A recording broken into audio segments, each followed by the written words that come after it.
Granny कलवा को एक कमरे में ले जाती है। उस दिन उसकी औकात, ईगो और पेट्रोल तीनों फुल था, पर सांभा वहां नहीं था।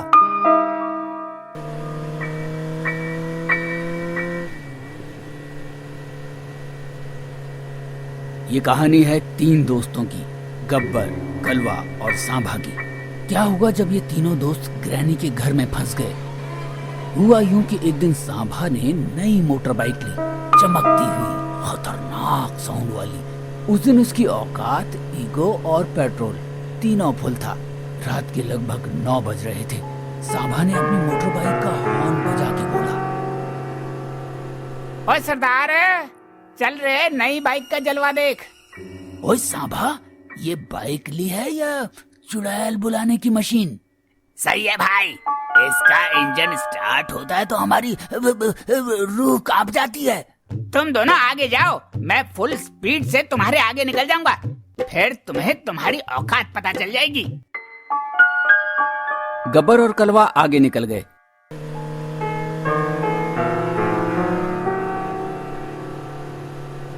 पर 15 मिनट बाद भी जब सांभा नजर नहीं आया तो दोनों रुक गए और सांभा का इंतजार करने लगे। फिर भी सांभा नहीं आया तो दोनों ने सोचा, कलवा, सांभा उड़ तो नहीं गया क्या?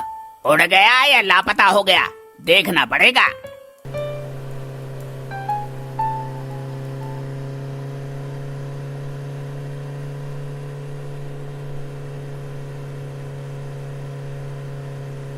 जब दोनों पीछे गए तो जंगल के रास्ते में एक पुराना मकान मिला और उसके सामने सांभा की नई बाइक खड़ी थी।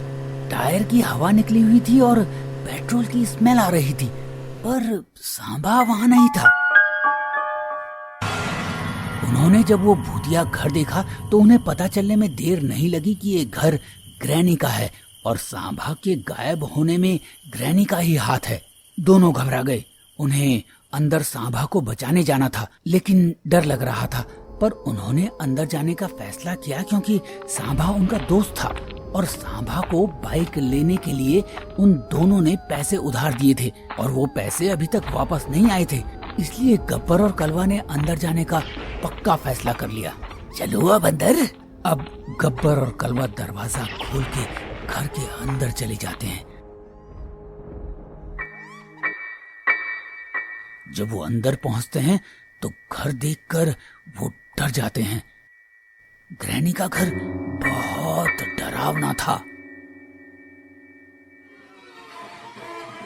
वो धीरे धीरे चलते चलते एक कमरे में पहुंच जाते हैं।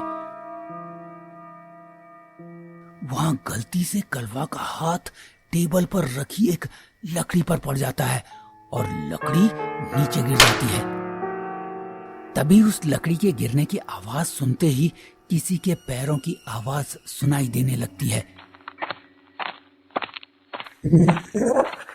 उन्हें ऐसा महसूस होता है कि जैसे कोई धीरे धीरे उसी कमरे की ओर आ रहा हो। अब गब्बर और कलवा के डर के मारे पैर कांपने लगते हैं और वो चुपके से पलंग के नीचे छुप जाते हैं।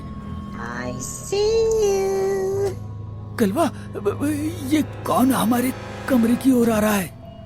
गब्बर पागल कहीं के, ये हमारा कमरा नहीं है, सुअर के बच्चे। तभी ग्रैनी अंदर आती है। Where are you? वो हल्का सा झुककर चल रही होती है, लेकिन उसकी आंखों में लाल चमक है और उसके हाथ में था एक डंडा।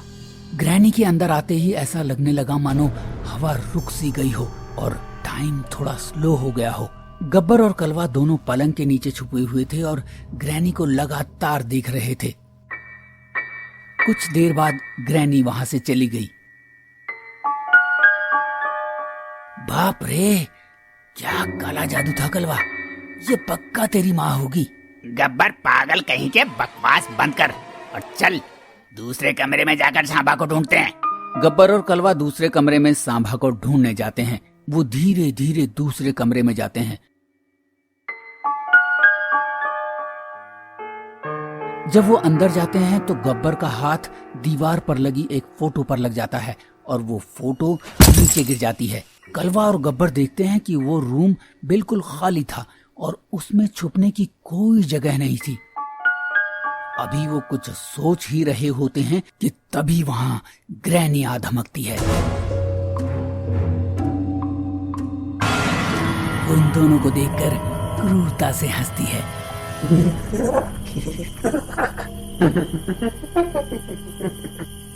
अब ग्रैनी गब्बर और कलवा की तरफ बढ़ने लगती है। ये देखकर गब्बर और कलवा की तो डर के मारे सिट्टी पिट्टी गुम हो जाती है और वो दोनों वहां से भागने लगते हैं।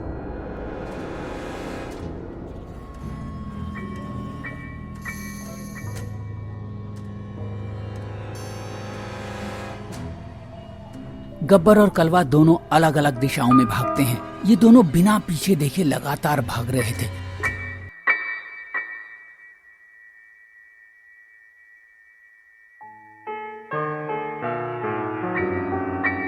गब्बर थोड़ा तेज भागा और उसने ग्रैनी से अपना पीछा छुड़वा लिया।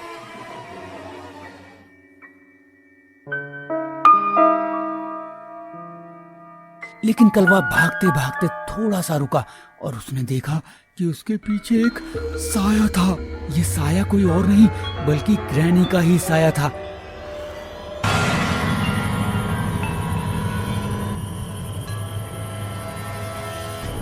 ग्रैनी ने डंडे से कलवा पर एक जोरदार वार किया।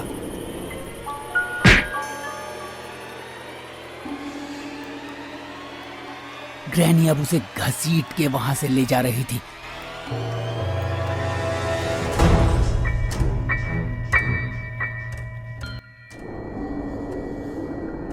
गब्बर चुपके से एक कोने में खड़ा ये सब देख रहा था और वो अब ग्रैनी का पीछा करता है।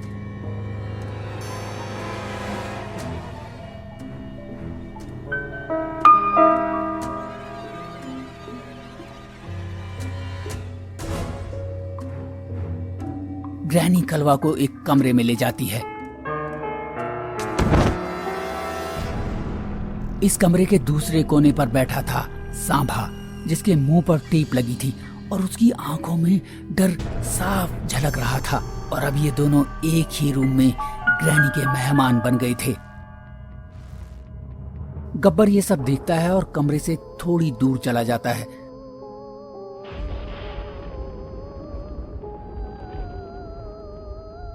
गब्बर दूर जाके वहां से जोर से चिल्लाता है, सांभा, कलवा, डरना मत, मैं तुरंत हथियार लेके तुम दोनों को बचाने वापस आऊंगा। उतना कहते ही गब्बर वहां से तेजी से भागकर घर से बाहर चला जाता है।